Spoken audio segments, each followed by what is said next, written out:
Et si nous prenions la décision de rendre nos vies plus simples?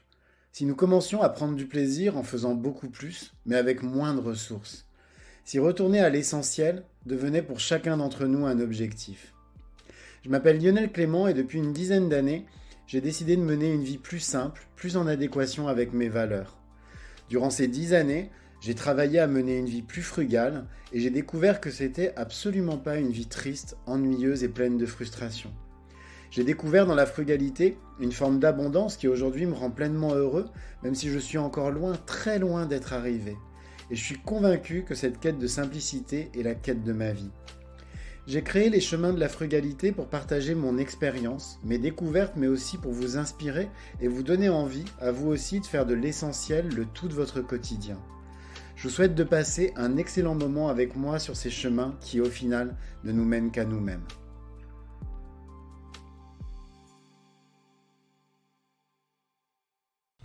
Comme vous le savez, ou pas, je suis quelqu'un de très gourmand et puis également quelqu'un de très curieux. Et lorsque, il y a quelques années, sont apparus sur le marché les premiers pains sans gluten, à l'époque des pains industriels, j'ai pas pu résister, j'ai eu envie de les goûter. Et je les ai détestés.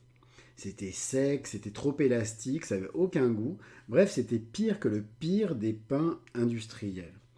Pourtant, cette marque de produits sans gluten, que je citerai pas, inonde toujours les rayons bio des grandes surfaces. Et je trouve ça si triste que le seul accès que la plupart des gens ont au pain sans gluten soit du pain médiocre rempli d'additifs.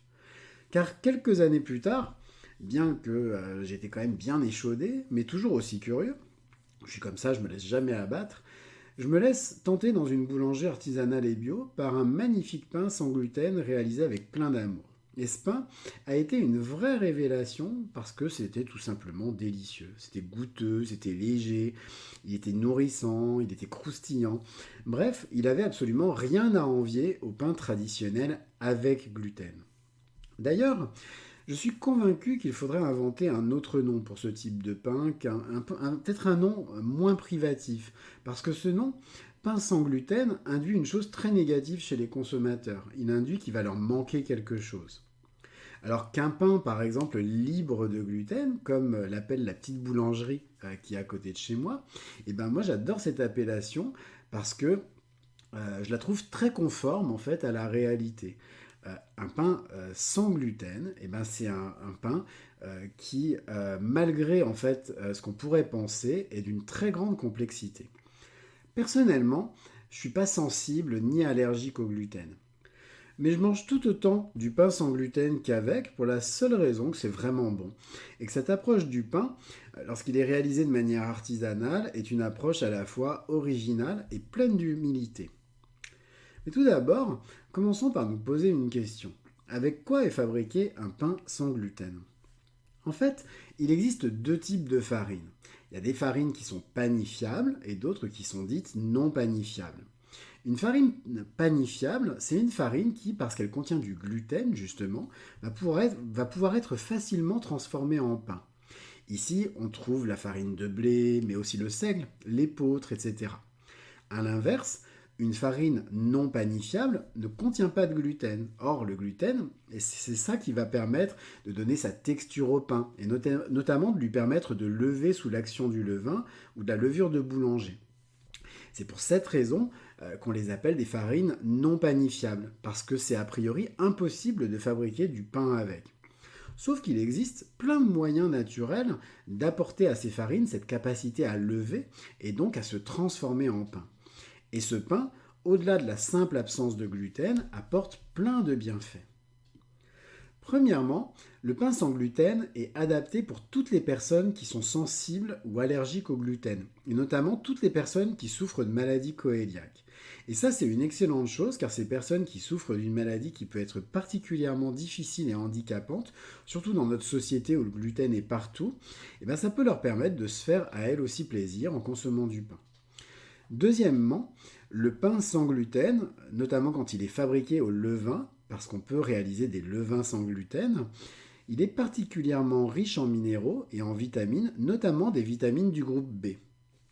Enfin, et je trouve ce dernier point particulièrement intéressant, ce pain nous permet de vraiment diversifier notre consommation de céréales. Si on regarde quelles sont les céréales les plus consommées par les Français, et même dans le monde, elles se résument en gros au blé et au riz. Sachant que le blé est très largement majoritaire, notamment parce qu'on le retrouve dans tous les pains, les pâtes, etc. En consommant du pain sans gluten, on va vraiment diversifier notre consommation de céréales et même de certains légumes secs, parce que ces légumes secs servent aussi à produire des farines qu'on va pouvoir intégrer dans notre pain sans gluten. Et donc, ça favorise une alimentation plus équilibrée et plus diversifiée. Par exemple, on va pouvoir utiliser du maïs, du sarrasin, du millet, du sorgho, du pois chiche, des lentilles, de la châtaigne, etc. Mais c'est illimité. Bref, les possibilités et donc les combinaisons possibles sont complètement infinies. Bien sûr, comme je l'ai dit dès le début de cet épisode, attention à ne pas céder aux sirènes du pain sans gluten industriel. Ce pain industriel, il est en effet bourré d'additifs, et notamment pour obtenir l'élasticité du pain traditionnel, des gommes comme la gomme de goire ou la gomme de xanthane.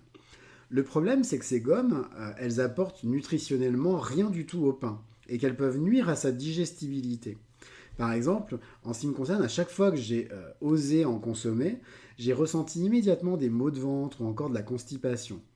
Bref, ça n'a jamais été une bonne expérience et comme je disais, ce pain sans intérêt ne rend vraiment pas honneur à toute la créativité que permettent ces farines justement dites non panifiables.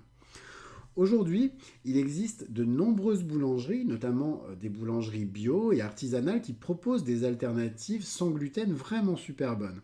Et croyez-moi ou non, c'est vraiment un pain vraiment très simple à fabriquer à la maison.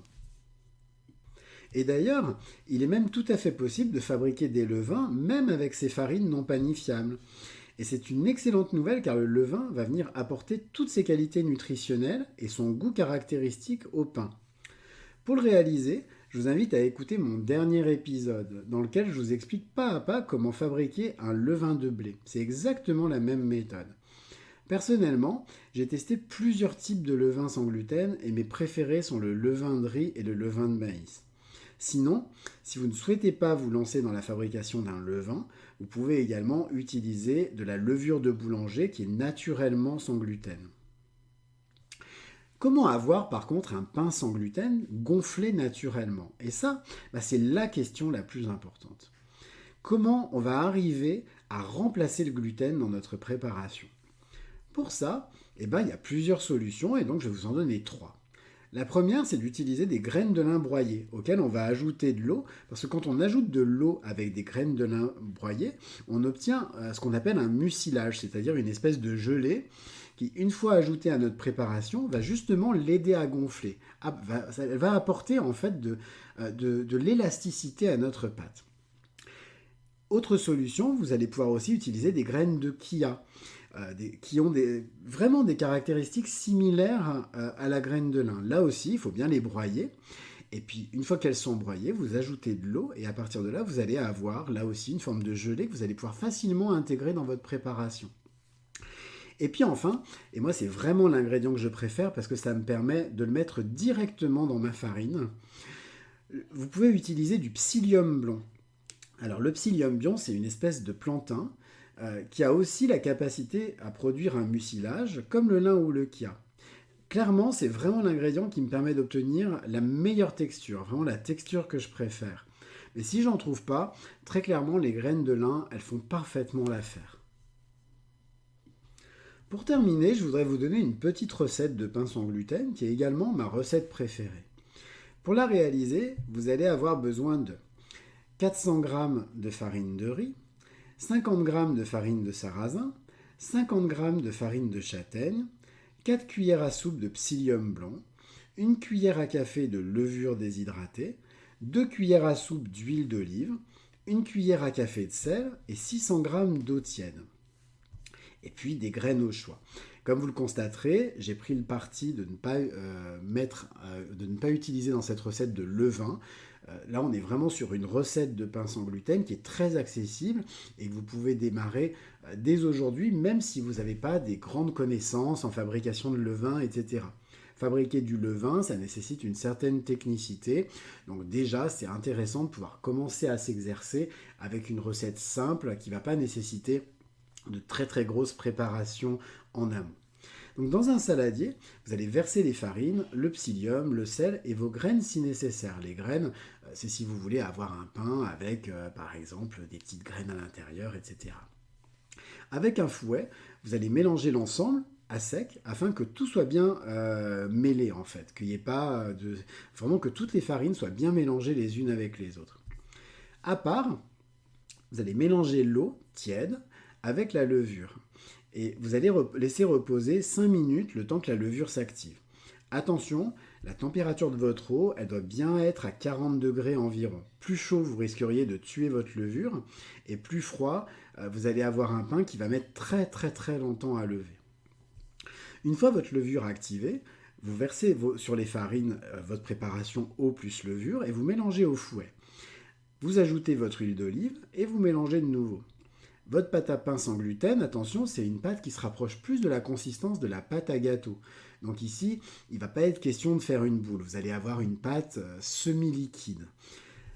Votre pâte, vous allez la verser dans un moule rectangulaire, type moule à cake. Attention par contre à bien prendre un moule qui soit suffisamment grand pour éviter les débordements lorsque la pâte va gonfler. Et vous allez le huiler préalablement. Puis vous mettez votre moule dans votre four éteint et vous laissez lever votre pain pendant environ 2-3 heures. Dès que votre pâte a doublé de volume, vous pouvez allumer votre four à 220 degrés et vous laisser cuire pendant environ 1h30. Une fois que votre pain est cuit, il faut le démouler tout de suite et puis vous pouvez ensuite le laisser refroidir sur une grille avant de le manger. Ce qui est génial, c'est que ce pain, il va se conserver très facilement 3 ou 4 jours, tout simplement emballé dans un torchon. Cet épisode des chemins de la frugalité est maintenant terminé. Comme d'habitude, je vous invite, si vous avez aimé cet épisode, à vous abonner à mon podcast. Et vous pouvez lui mettre 5 étoiles sur votre plateforme de podcast préférée. Ça m'aidera beaucoup à le rendre plus visible et à bien le référencer sur ces plateformes. Et sinon, vous pouvez également le partager autour de vous afin de le faire connaître à vos proches.